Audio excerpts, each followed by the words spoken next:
প্রথমবার ছিল যখন কোনো এলিয়েন কাঁচা পেঁয়াজ খেয়েছিল। সে যখনই এক কামড় দিল তখনই এর স্বাদের ভক্ত হয়ে গেল। খুশি হয়ে সে আমাকে বড় একটি সোনার টুকরো দিয়ে দিল। এটা দেখে সেখানে উপস্থিত সবাই অবাক হয়ে গেল। এলিয়েন বলল তার গ্রহে এমন পাথর মানে সোনা সর্বত্র পড়ে থাকে এবং কারো কোনো কাজে লাগে না। এটা শুনেই আমি সঙ্গে সঙ্গে আমার ছেলেকে বললাম আরো কাঁচা পেঁয়াজ নিয়ে আসতে। এলিয়েন আরো খুশি হয়ে গেল এবং প্রস্তাব দিল যে সে তার এই অপ্রয়োজনীয় জিনিসগুলোর বদলে আমার কাঁচা পেঁয়াজ নিতে চায়। আমি কোনো চিন্তা না করেই এই চুক্তি মেনে নিলাম। এরপর এলিয়েন তার গ্রহে কাঁচা পেঁয়াজ চাষ করার পরিকল্পনাও শুরু করলো, যাতে ভবিষ্যতে আমরা বড় ব্যবসা করতে পারি। পরের দিন আমি পুরো শরীর কাঁচা পেঁয়াজ দিয়ে ভরে রওনা দিলাম, কিন্তু আমার স্ত্রী মনে করলো এখনো কম হয়েছে, তাই সে পেঁয়াজ দিয়ে একটি টুপি বানিয়ে আমার মাথায়ও পরিয়ে দিল।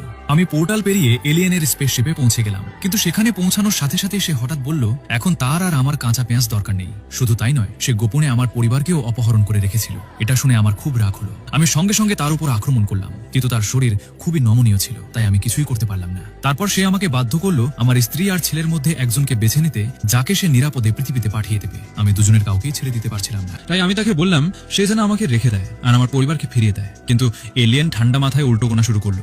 শেষ মুহূর্তে আমি দৌড়ে গিয়ে আমার স্ত্রী আর ছেলেকে জড়িয়ে ধরলাম এবং আমরা সিদ্ধান্ত নিলাম যাই হোক একসাথে সামলাবো। কাউন্টডাউন শেষ হতেই আমরা হঠাৎ করেই নিরাপদে পৃথিবীতে ফিরে এলাম।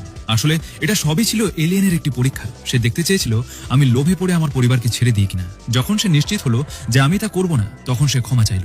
আমিও ভয় পেয়ে তাকে সঙ্গে সঙ্গে ক্ষমা করে দিলাম। এরপর আমরা ভালো বন্ধু হয়ে গেলাম। আমি কাঁচা পেঁয়াজ নিয়ে তার সঙ্গে ছবি তুললাম এবং খবরটি ছড়িয়ে পড়লো খুব দ্রুত। অনেক মানুষ কাঁচা পেঁয়াজ কিনতে আসতে লাগলো এবং এলিয়েনের দেওয়া সোনা আর এই জনপ্রিয়তার কারণে অল্প সময়েই আমি সেই এলাকার সবচেয়ে ধনী মানুষ হয়ে গেলাম।